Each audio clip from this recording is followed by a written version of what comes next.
Tom and I are really delighted to be with you tonight because you've asked us to talk about something that we are passionate about. Without us even doing the presentation, I think you know that an irresistible club is one that has high energy, high engagement, and high impact. But we are going to talk with you tonight about what does it mean to be an irresistible club and how do you go about making a Rotary Club irresistible?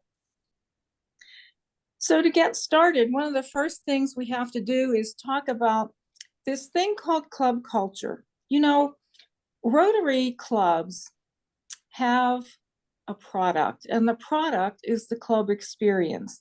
When we talk about club culture, that's the atmosphere, that's the feeling, that's the collection of all the attitudes, traditions of all the members in your club. And it's what a person feels when they come into your club for the very first time. If your club is gaining members, if your club has great support of the Rotary Foundation, if your club is engaged in a lot of grant activity, if you're working in all the areas of focus and the avenues of service, then your club culture is really on target. But if things are slipping or sliding or have slipped or slid in any of those, then it may be time for a culture adjustment. So for a moment, I want you to do an exercise. Now you'll see on the screen, there's a gal there with her arms crossed. So I want you to do the same thing, cross your arms. So as you did that, some of you put your left hand over your right hand, and some put your right over your left hand. So whatever you did, switch it up and do the opposite. Tom, how did that make you feel when I asked you to do that differently? It made me feel very uncomfortable, kind of like when my wife makes me go to yoga class. So if changing things makes people feel so uncomfortable, why are we asking Rotary clubs to think about changing? Well, what we know, Stephanie, is that the number one reason why people leave their clubs is because of their club culture. If it's a healthy culture, they stay, they ask their friends. If it's not, they leave.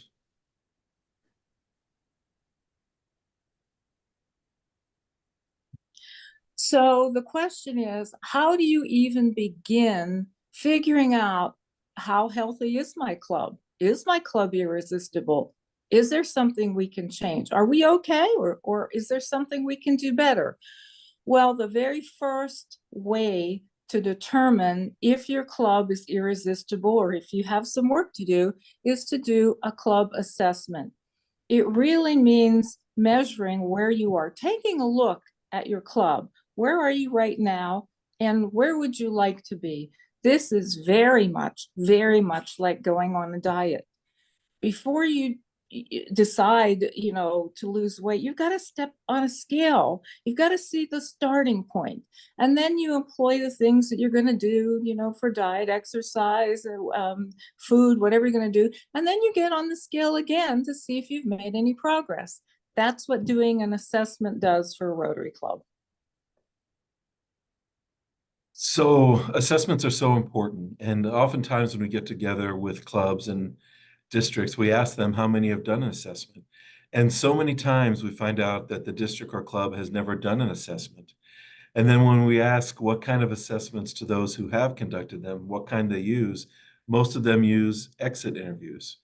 And Stephanie has an opinion about exit interviews. I certainly do. Exit interviews are actually stupid. If you're waiting till the point where somebody has made up their mind that they're leaving your club, that's really not a great time to start asking questions about how a person feels about the club.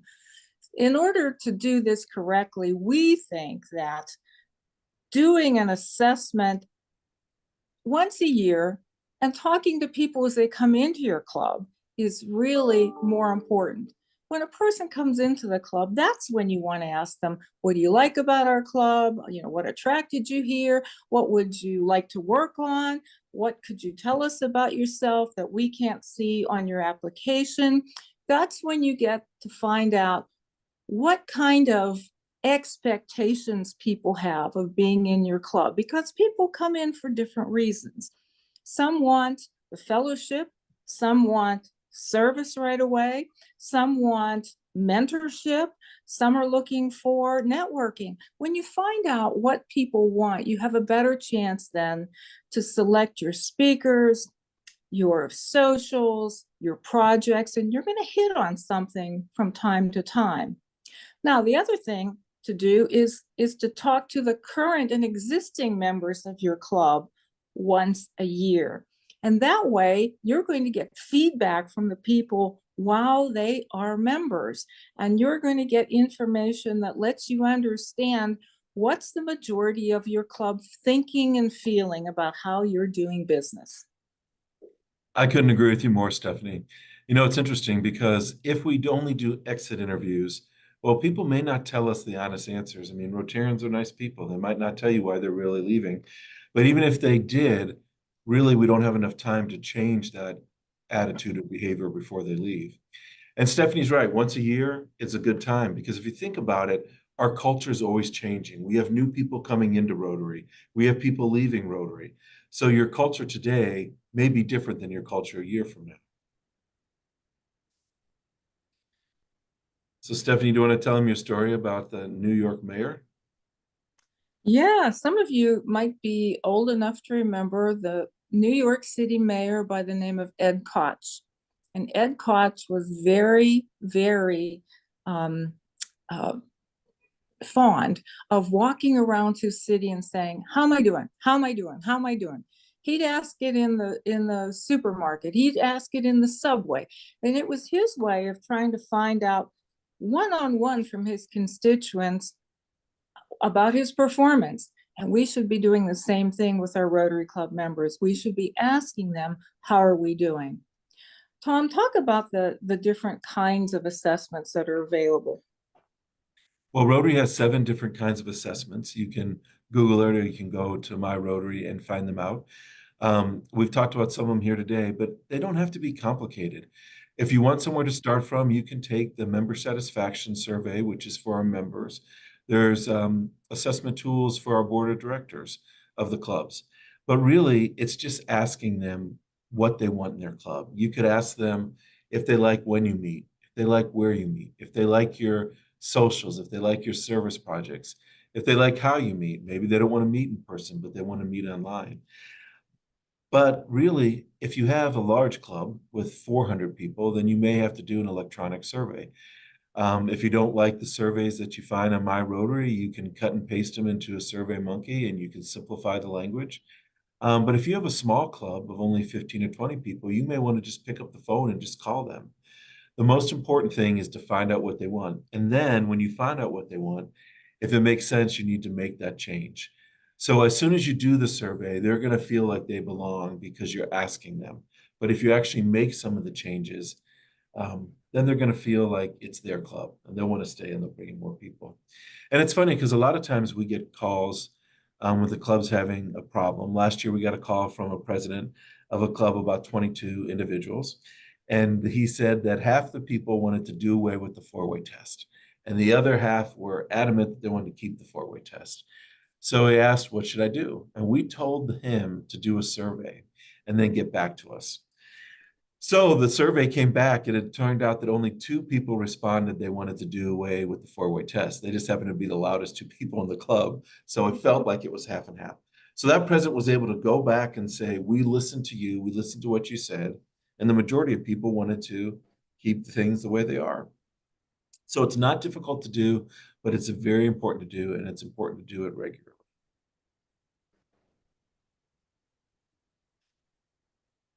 So when you do a survey, something will happen. You're going to find out that your club is okay the way it is, fantastic the way it is, or you may find out that, there are some things that we can probably take a look at.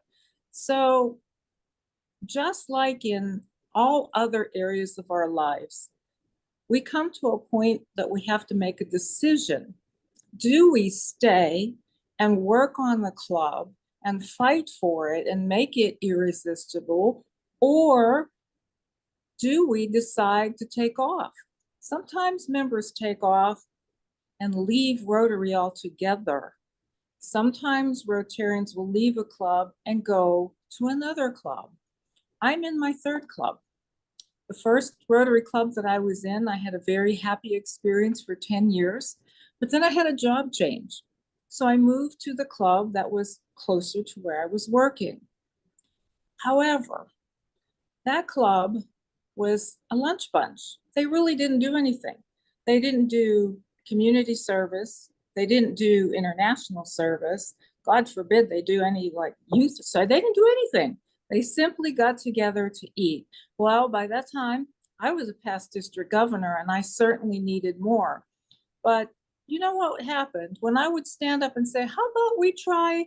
They would all look down at their feet.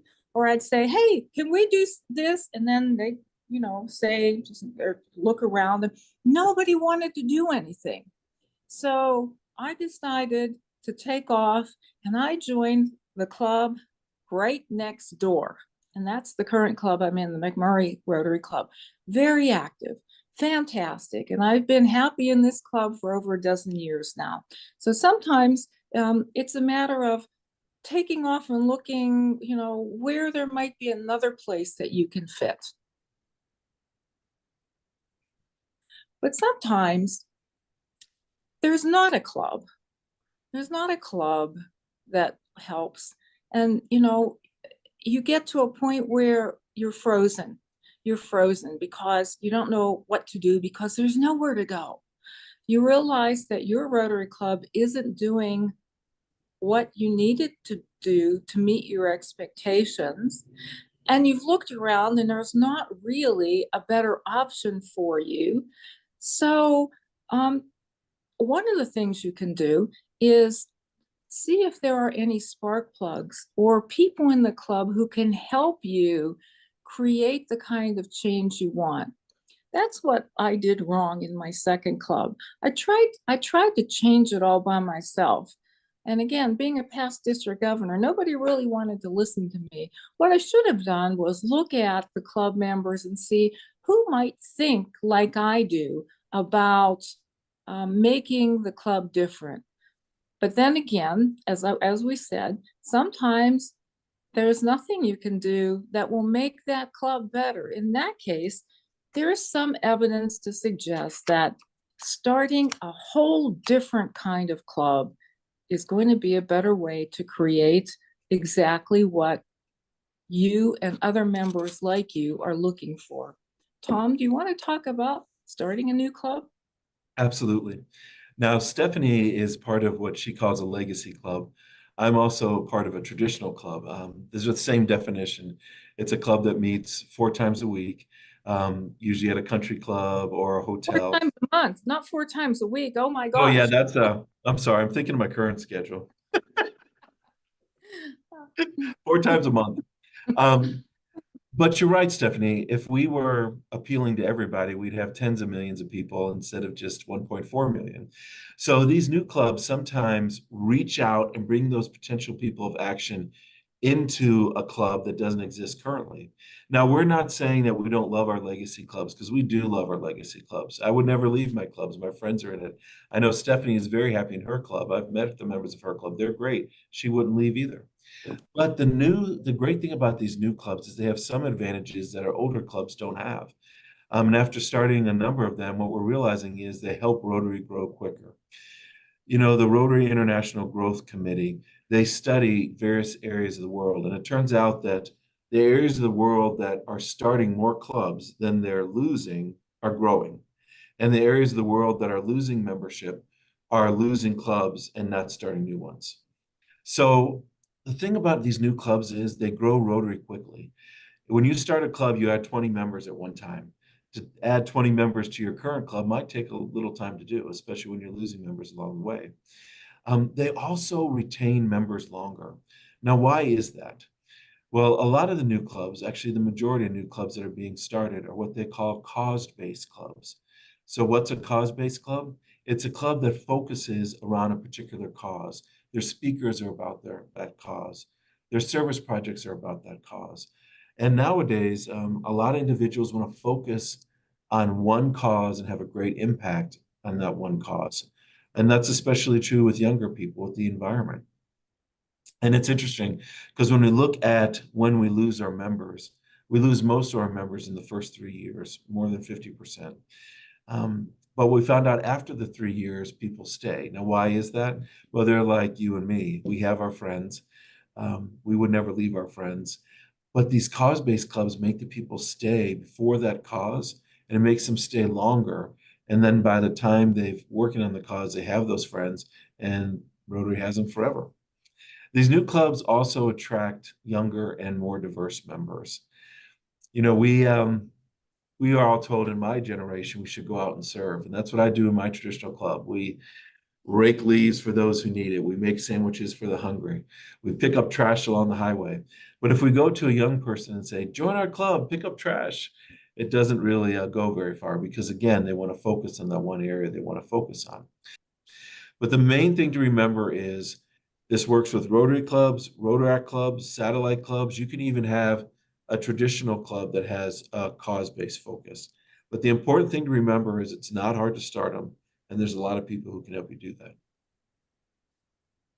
So we've been talking about the importance of asking members, doing assessments and talking to your members and asking, how am I doing? What we're really talking about is a concept called getting buy-in. Buy-in is an important factor when you want to move the needle in your club. When your club is good, but you want to move it to great, buy-in is an important concept. Because buy-in is when we ask members in our club for their opinion. And two very important things will happen. You will get information. You will get information about what club members are thinking, what they're looking for, how they're feeling. Sometimes you can use some of it, sometimes you can't. But the more important thing is you've actually given people an opportunity to be heard. You know, years ago when I did an exercise with our action plan in my club, my own club, I asked them, you know, to take a look at the 4 priorities of the action plan and split them into 4 groups. And they each took one of the priorities and talked about it and how it impacted our club or what it meant for our club. And then collected all that information, and it was useful for our club board. But then I had members come up to me and say, wow, nobody ever asked me my opinion before. So that's how you create buy-in, getting information from your club members and opinions. Even if you can't use them, you're giving them an opportunity to be part of the change.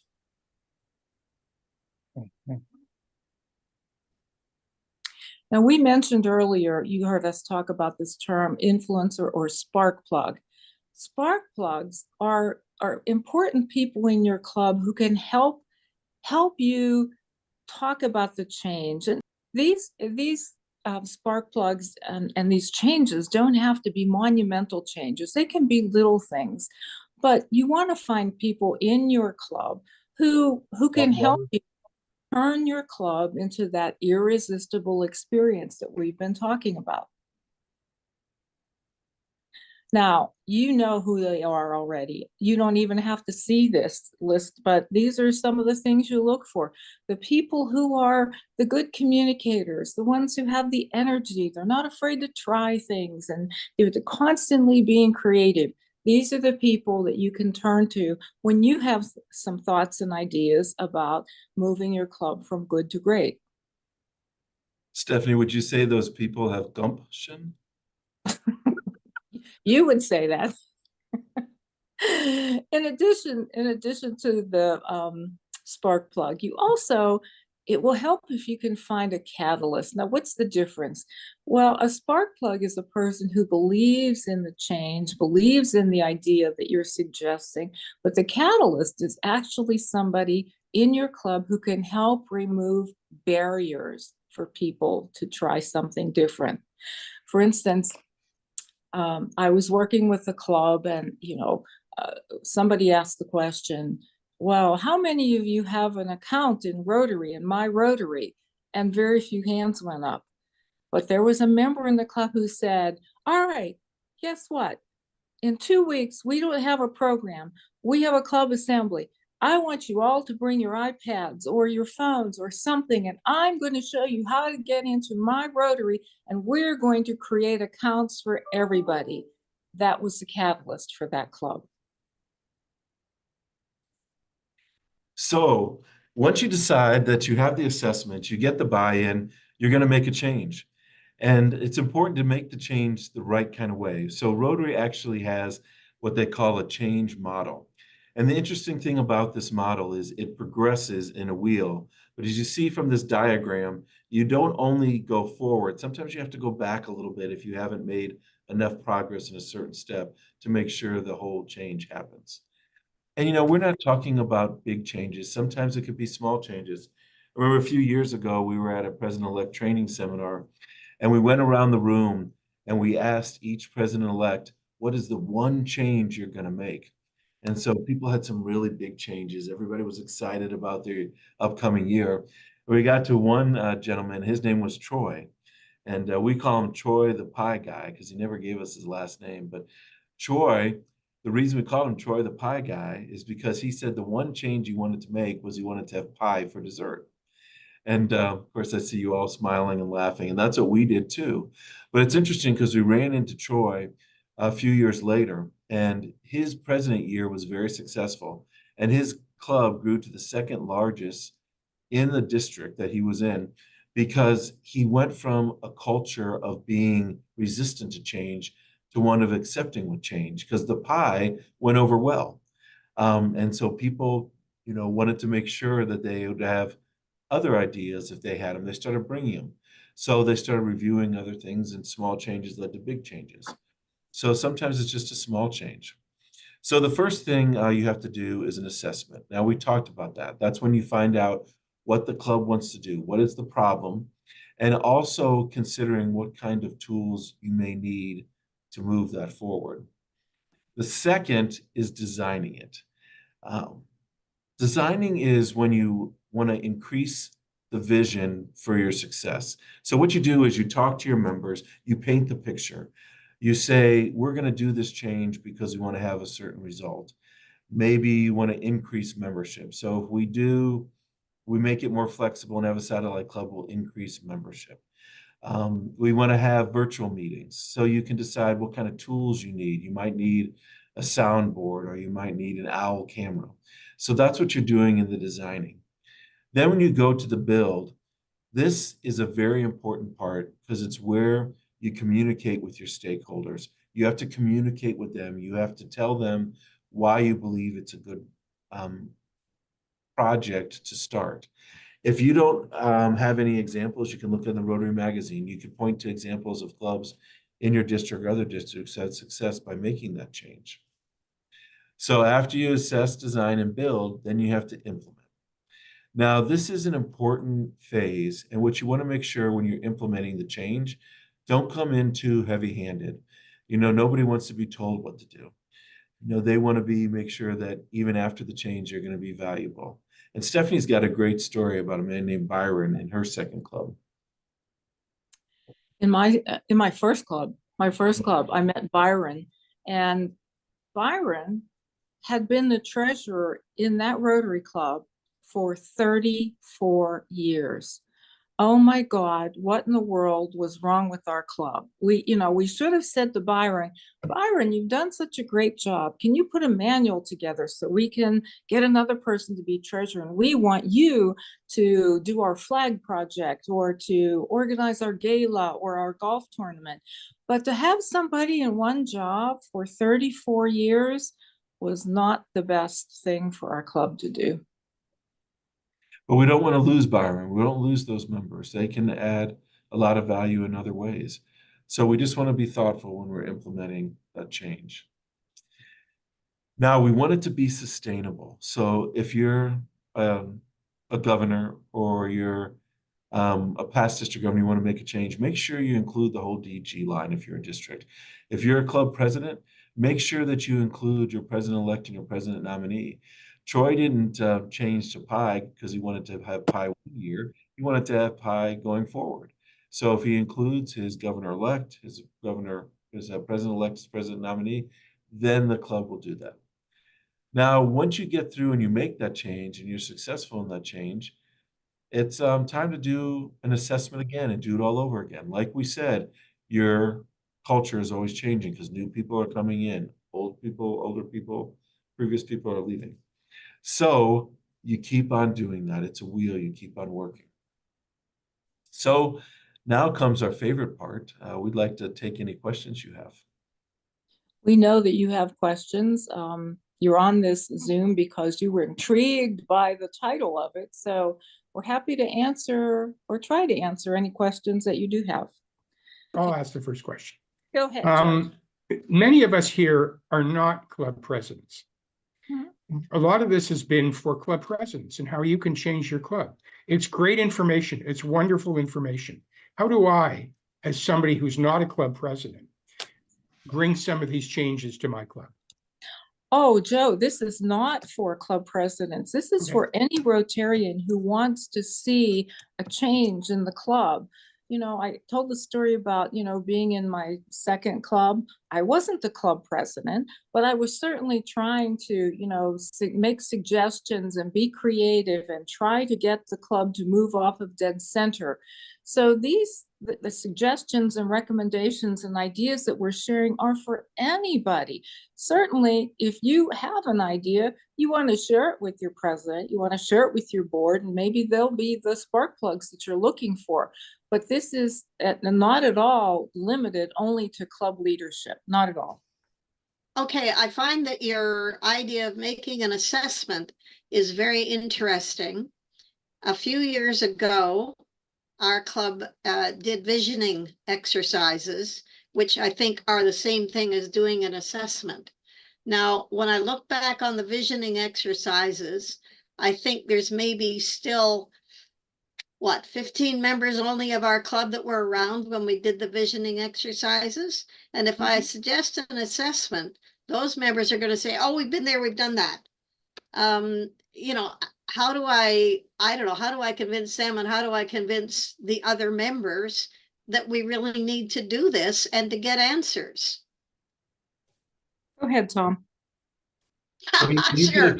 You can explain to them exactly what we said. We are different than we were 15 years ago. Right. And things have changed. I mean, sometimes your city changes, sometimes the needs in your city change. So often we get in these spots where we're having the same gala every year, or we're having the same golf tournament, and every year the numbers go down in attendance. Well, that's because sometimes people want to do something different. We started a Rotary Community Corps. Thank you for mentioning that in the bio at the beginning. Well, what we did was we brought 5 clubs together and we started this Rotary Community Corps to serve Afghan refugees. And our deal was that once these new neighbors of ours got established, they would join Rotary and we'd go that way. But what we found out was we were actually engaging our current members because they were tired of doing the same projects and they wanted to do this. We did things like translate the driver's manual so that the refugees can learn how to drive and get jobs. And every other week when we met, there were more people who came, not only refugees, but we had mayors of the surrounding cities. We had employers come in. We had librarians so they can get a library card so they could have free internet. And our reputation in the community grew and grew. But what we saw is our members who stopped coming to our socials, stopped coming to our meetings, started coming to the community core meetings, and then they started re-engaging. So sometimes you just have to try something new. And how do you know what to try? Ask your members. They'll tell you what they want to work. Thank you for the question. Thank you. Christine, Tom mentioned 7 different assessments that are available on the Rotary website. So if you choose a different assessment every year as you talk to your club members, that's going to be different information, asking different kinds of questions. And don't forget that our communities change as well. I've been in my club now for 12 years. 12 years ago, our community looked different than it does now. Now we've had an influx of different kinds of ethnic backgrounds into our community. So when we ask questions like, does our Rotary Club mirror the community? The answer today is very different than what it would have been 12 years ago. Mm. So I think if you use, different assessments and different techniques and different questions, you will get at the core of, what your current members are thinking about. Going to go to Ron LaRock. Thank Ron, you. you have a question? Ron, Yes. you have a question about technology. Yes, I like the spark plug. I introduced technology to our group, things like point of sale devices for events to collect more funds, for example. Great. And give us some options because it was all cash based before. Things like hybrid meetings using technology, and everybody was excited about that. But now I find that no one actually, they even created a position called technology director, which is great. But now after 3 years, I see that there's no interest in actually replacing me. So I'm the de facto person. So that's great, but it's all relies on me. And at one point, if I'm not around, these things will fall apart. So, Ron, do you have young professionals in your community? Oh, I'm sure there are some, not in the club. There are some business people in the club. They're just not necessarily tech savvy. Yeah, I think there's an opportunity for you and your club to reach out into your community. One of our priorities is expand our reach. And Right. if you have young professionals in the community, I know that they're going to have some interest and expertise in technology that probably traditional members in your club don't have. I look at myself, I'm scared to death of AI. I won't touch it with a 10-foot pole, but I know there are young people in my community who are going to use it for the betterment of Rotary. So I think maybe just having some discussions with your club about expanding reach into the community, maybe invite some of those young professionals to the club to be the program, to talk about something that they're doing and, get them involved that way. But I think you have an opportunity there. Can we go to Linda Ryder? Linda, you had your hand up before. I wanted to respond to Christine, and I was honored to be part of the survey and the mission statement and every goals and what we did those few years ago. And I know there's still the 15 members there. And what I look at, it is a great database, and it's a good base to start from. I think it's a wonderful thing for her to do it again. And I know Joan's part of that club too. It'd be just a terrific look back again. And doing an assessment is not something that you do, as you mentioned, just once a year or once every 2 years. It's something you need to keep in touch with all the time. So that's all I had to say. Thank you. Great, Linda. Thanks.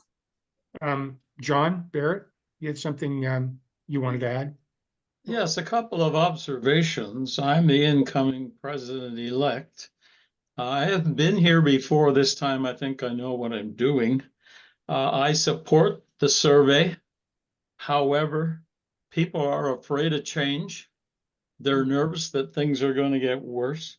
They're often afraid of taking a risk. And you don't always get the answer you want. The polite answers that you're kind of looking for. You get some really nasty stuff can sometimes come back to bite you. And a parting comment, as we're looking to change, I think we need to remember and respect the people over the last 70 years who built our club, put us where we are today. While we're busy trying to make changes, we need to respect those people. So let me comment to your comments. First, the only one who likes change is a baby in a wet diaper. Because we are creatures of habit. So our job really is to help people understand that trying something different may move us in a more positive direction. If it doesn't work, then you found something that you don't want to try, and you just put it to them, and you move on to something else. You know that story about Thomas Edison with the light bulb and how many times he had to try. So, you know, I think it's important as leaders that we help people understand why we want to do something a little different, in the fact that it's going to move us to a brighter future. But I agree with you. People don't like change because we are creatures of habit. And then your other comment that struck with me is, you're absolutely right. You know, the people who have been in our clubs for a long time have value as well. And we have to recognize as leaders that everybody has a certain thing to contribute to the club. There are members in my club who are very active, and as Tom said, you know, they're going to go and they're going to do the trash pickup when we have it on a Saturday morning. But there are some members in my club who are 85 years old. They are not going to pick up trash on the highway. But when we have a need for fundraising, those are the very people who pull out their checkbook and say, I can contribute, I can donate. And that's what makes them feel a part of the club. So there's a way for all of our members to be engaged in our club. We just have to be thoughtful about making those opportunities available for them. Joan, did you have a question? Well, a couple of comments as well as a question, perhaps. I agree with what Linda Ryder said about my own personal club and what my husband just said. And I agree with you totally. People do not like change. But I do like your comment about talking to people personally. When I was president of our club, I sat at a different meal table every single week. And what I learned in the social time was unbelievable. And I found out what people wanted to do. But I think we need to refocus on that. And I think telephoning or meeting coffee separately at another time and finding out is really important. And as we bring in more young people, which is happening in our club, I'm finding that's really, and I love what you said, Stephanie, the old people do their part in their way. I had a 99.6-year-old, 0.6 months, who up until the last few months was my emailer and phoner until she just got so ill and passed away. But you know, you can find jobs for them. Absolutely, absolutely. So everybody plays a part, yes. So thank you very much. Dominica, do you have a question? It's really more of a comment based on what I think Stephanie said about things changing, people not liking change, but sometimes things around us change. One of the biggest changes we had was COVID. We are, my club is not a very big club. We have about 25 members. My club is over 60 years old, so it's quite traditional, basically. But from the first week of lockdown, we started meeting online, and we didn't even miss a meeting. Everybody just made the change. Those who couldn't manage, you know, we sort of kept in touch with them somehow. But we are still meeting online half of the time. Our board meetings are online, our business meetings are online, and we have a speaker meeting online once a month. So we still meet once a week, but you know, we're still meeting online quite a bit. One of the reasons is that some of our members have moved away. They no longer live in the Montego Bay area, and they can log in and they can take part in meetings at least twice a month. So, you know, sometimes situations around us change, and we adapt, hopefully, because if we don't adapt, we just cease to exist. As a young person who always wants to get involved with more, like they say, if you give 5 hours to Rotary, you end up gonna devote your entire life to Rotary, and eventually, in some way, shape, or form, that's literally where my life is headed. So I find that as time progresses, I find myself inching closer and closer and closer towards, like at first I started off with a normal club, and then I started doing stuff with the district, and then eventually I hope to even do projects internationally or stuff like that. And I know that we have opportunities for like the Global Grant Scholar, the District Grant Scholar, stuff like that. But for Rotarians in particular, what opportunities are there for like a young person like myself that's both a Rotaractor and a Rotarian to sort of get more involved with Rotary at an international level, at a local level and stuff like that. Yeah. Well, there are international committees. In fact, right now there is a Youth Services Advisory Committee that is seeking nominations and self-nominations. So, there are ways for our young professionals and our Rotaractors to get involved. So, one of the things that you should do is show up, be visible. That's how things work in Rotary. So, I'm extremely proud of you for the journey that you've already taken, going from interactor to Rotaractor, Rotarian. So just keep saying yes. I have a mantra that life is always more exciting on the other side of a yes, within reason. It has to be moral, and it has to be legal and all of that. But I think about my own journey, and I just kept saying yes. Do you want to be club president? Yes. Do you want to work on the foundation? Yes. Do you want to run for director? Yes. I mean, I just kept saying yes. The only time I said no was if I said no problem. So just keep showing up, just keep doing things, and your visibility is what will end up helping you make those leaps.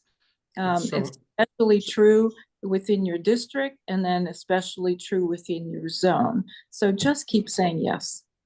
That's so inspiring. One of my favorite things to do is to speak to non-Rotary audiences, because I say exactly that. I say, we've changed, because, even though people may have heard of us, they have a perception about Rotary. They think we are Romeo, rich old men eating out. And that is not us. Look at this. Look at us. That's not who we are. And I say that. And when I say that we've changed and I talk about those things, they sit up and they listen, and they have a different idea about what Rotary is. So I think as Rotary leaders, as Rotarians in our clubs and in our districts, it helps us if we go out and spread that message. One of the things that I always say is that we talk to ourselves too much. Look who's on this call. Everybody on this call knows who Rotary is. It's the people who are not with us tonight, the people who are out there in our families, our friends, our associates. Those are the people who need to hear the message about this wonderful organization and how we create lasting change. I find that even for myself, I look at the fellowships that are available, and it gets me out of the box, out of just focusing on my club, but getting to know other Rotarians from different countries. I joined the tea. I love tea. And so I joined the tea fellowship. There's a coffee fellowship. There's all kinds of fellowships. And I think it helped me understand a lot about culture, different cultures, different ways of being involved in Rotary. And so I just wanted to make that comment, Stephanie, because I find that it is it's wonderful to have that available to us. Absolutely. And one of the things that makes me very dismayed is when I'm with a club and I ask, how many people have visited another club in your district? Yeah. Very few hands go up. They haven't been out of their own club. They don't know about district conference. They don't know about assemblies. They don't know about fellowships. They don't know about Rotary action groups. There is so much more to the world of Rotary. So again, anything that we can do as club members to help others in our club get out of the club to see the internationality of Rotary is good. My own club years ago, when I first joined it, I asked that question, how many people have been to another club?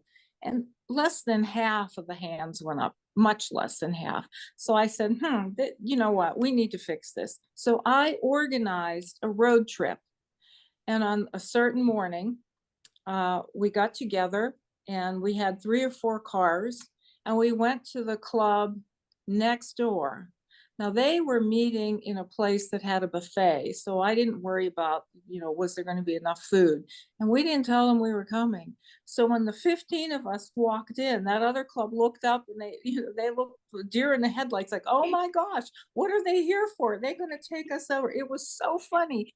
But then, we got to mix and mingle, and those, people got to see how that club did things. And it was just a wonderful way to get them out of the club.